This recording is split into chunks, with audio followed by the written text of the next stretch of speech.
ವಾಲ್ಮೀಕಿ ಜಾಗೃತಿ ವೇದಿಕೆ ವತಿಯಿಂದ 2024ರ ನಿಡಗಲು ಉತ್ಸವವನ್ನು ನಿಡಗಲು ಗ್ರಾಮದಲ್ಲಿ ಕಡೆ ಶ್ರಾವಣ ಸೋಮವಾರದ ಪ್ರಯುಕ್ತ ಹಮ್ಮಿಕೊಳ್ಳಲಾಗಿತ್ತು. ಈ ಒಂದು ಕಾರ್ಯಕ್ರಮದಲ್ಲಿ ಜಾನಪದ ಕಲಾ ತಂಡಗಳ ಮೆರವಣಿಗೆಯ ಉತ್ಸವವನ್ನು ಸಂಸದರಾದ ಗೋವಿಂದ ಕಾರಜೋಳ ಅವರು ಉದ್ಘಾಟಿಸಿದ್ದಾರೆ.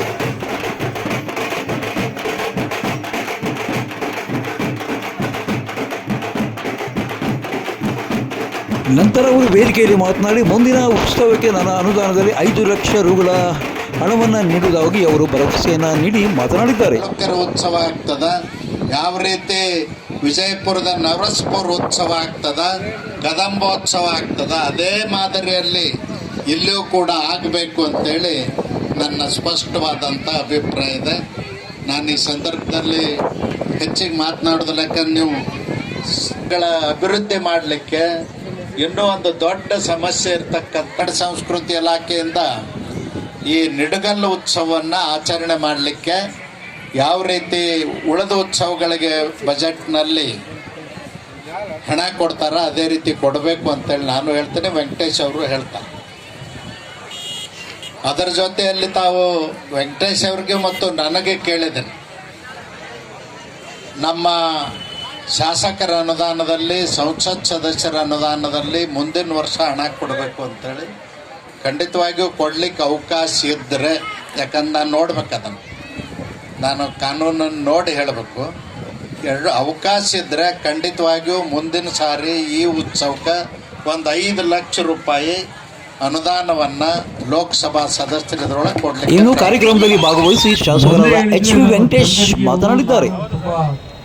ಹತ್ತಿರದು, ಹಾಗಾಗಿ ಮುಂದಿನ ವರ್ಷ 24-25 ಇಸ್ವಿಯಲ್ಲಿ ನಮ್ಮ ಅದ್ದೂರಿಯಾಗಿ ಆಚರಣೆಯನ್ನು ಉತ್ಸವವನ್ನು ಮಾಡಲಿಕ್ಕೆ ಸರ್ಕಾರದಿಂದ ಅನುಮತಿಯನ್ನು ಕೊಡಿಸ್ತೀನಿ ಅಂತ ಹೇಳ್ತಾ,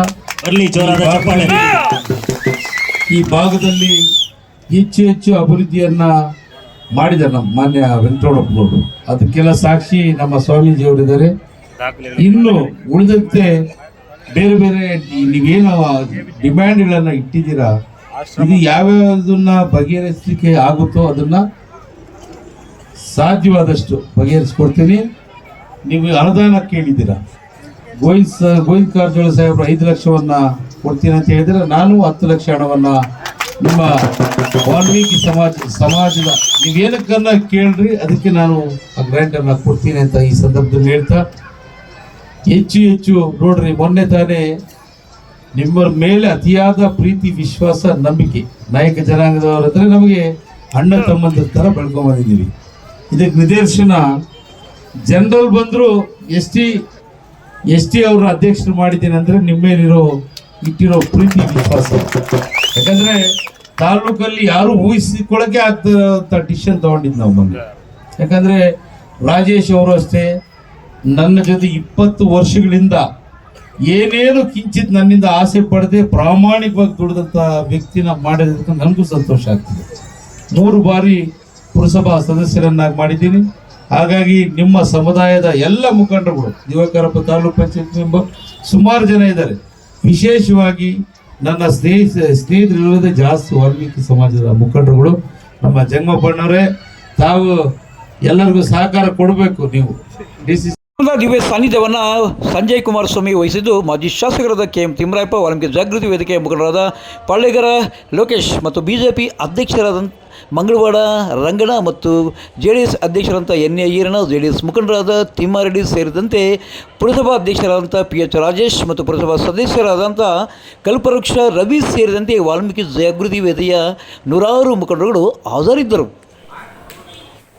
ನಿಡಗಲು ಉತ್ಸವನ ಕಾರ್ಯಕ್ರಮವನ್ನು ಮುಗಿಸಿದ ನಂತರ ಗೋವಿಂದ ಕಾರಜೋಳ ಅವರು ಕೋಡಿಗೇಳಿಯ ಮೊರಾರ್ಜಿ ಶಾಲೆಯ ವಸತಿ ಶಾಲೆಗೆ ಭೇಟಿ ನೀಡಿದ್ದಾರೆ. ಈ ವೇಳೆ ಪ್ರಾಂಶುಪಾಲರಾದ ತಿಪ್ಪೇಸ್ವಾಮಿಯವರು ಬರಮಾಡಿಕೊಂಡು ಶಾಲೆಯ ಬಗ್ಗೆ ಮತ್ತು ಶಾಲೆಯಲ್ಲಿ 100% 100% ಫಲಿತಾಂಶ ಹೊರಬಂದಿರುವುದರ ಬಗ್ಗೆ ಗೋವಿಂದ ಕಾರಜೋಳವರಿಗೆ ಮಾಹಿತಿಯನ್ನು ನೀಡಿದ್ದಾರೆ. ಈ ವೇಳೆ ಮಾಜಿ ಶಾಸಕರಾದ KM ತಿಮ್ಮರಾಯಪ್ಪ ಶಾಲೆಯ ಬಗ್ಗೆ ವಿವರಿಸಿದ್ದಾರೆ. ಇಲ್ಲಿಗೆ ನಮ್ಮ ಇಂದಿನ ಸಂಚಿಕೆ ಮುಕ್ತಾಯವಾಯಿತು. ನಾಳಿನ ಮುಂದಿನ ಸಂಚಿಕೆಯೊಂದಿಗೆ ಕ್ಯಾಮರಾ ಪರ್ಸನ್ ಅನಿಲ್ ಮಹಾದೇವ್ ಜೊತೆ ಸತ್ಯ ಲೋಕೇಶ್, ಪಾವಗಡ, ಪವರ್ ನ್ಯೂಸ್.